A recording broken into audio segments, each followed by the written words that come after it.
Learning languages takes a lot of dedication and persistence. Many websites discuss the motivation part, so I don't have a lot to say about that except that in my case I am motivated by using music.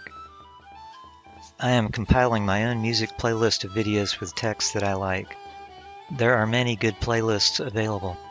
For example, Simple Norwegian has a really good playlist.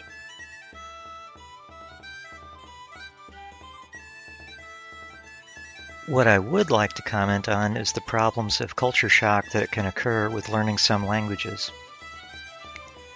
Americans tend to assume that people in other cultures think more or less like they do, and in our global society this can, in some respects, be true. However, there are still differences between different cultures. One of those differences is that some cultures have a more utilitarian view than Americans do.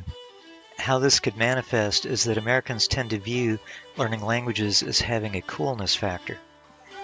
There are other cultures in the world where if you're learning a language, they assume you're doing it for a business purpose or for some practicality.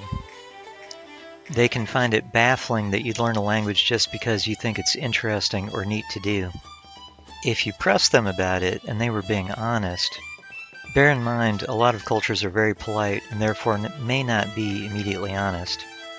Then they might say something like, "Why spend hours learning to speak such and such? Surfing would be a much easier hobby." Anyway, it's good to be careful of your motivations when studying a language, and if you're not familiar with the culture, there may be surprises, not in a good way, when you actually get to know the culture.